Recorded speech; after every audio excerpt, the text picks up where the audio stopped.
When you see fractions in a trig equation, you need to remember there's a couple of things that work with fractions. When you are adding and subtracting, you're always going to find an LCD. Almost always. Okay. And when you are multiplying, you're going to go top by top and bottom by bottom.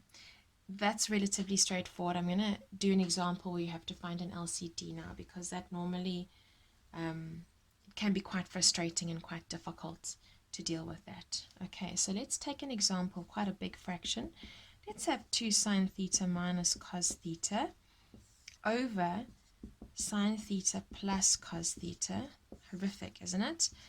Equals 1. I'm going to say theta is an element of 0 to 360, just so that we have one less concern. That's just a normal one with just the quads.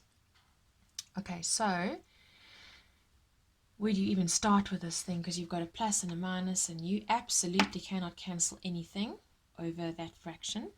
And this is where all of the algebra that you've done it to this point starts becoming very useful or highly exposed as a problem you've got to work on.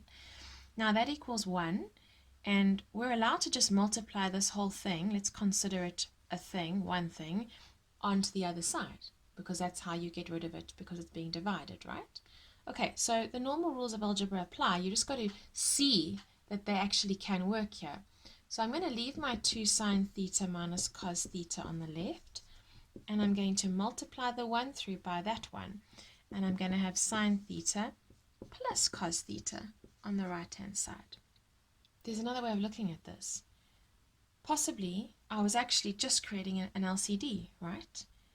So I'm multiplying on that side, but what I've also done is I've made 1 into the same numerator over the same denominator. So actually I've also found an LCD, because in order to get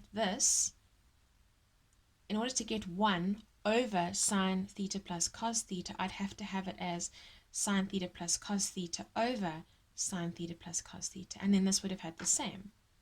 So I've actually found an LCD, which is also something that's a really useful skill. And then at that point, what I could have done is just dropped the LCD. You are allowed to drop LCD only when it's an equation. Okay, at this point, it should be relatively straightforward what you need to do. I'm going to get all the like terms together. So obviously the sine thetas are like terms and the cos thetas are like terms. I'm seeing sines and coses, and I'm wondering, is this a tan one? Is this one where you have to do cofunctions? Let's see. 2 of them minus 1 of them is just going to give me normal sine. Let me stick the cos on the other side and see if I can do a tan. And I'm going to have cos here, and I'm going to plus the other cos on this side. So I'm going to end up with 2 cos theta. Okay, are the angles the same? Yes. And because the angles are the same, I can therefore divide through by cos theta.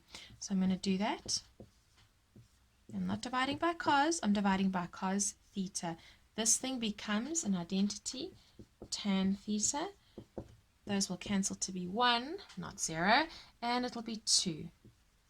Okay, from this point onwards, I need to solve for tan theta equals 2. So I'm going to shift tan the 2, bearing in mind it is positive, so it's quad 1 and 3.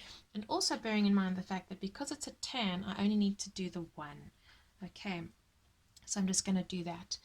So I'm going to shift tan the 2, and I'm going to get theta equals 63,43 as my reference angle. And then I'm only going to put that into quad 1. Okay, so it's going to be theta equals 63,43 degrees plus K 180.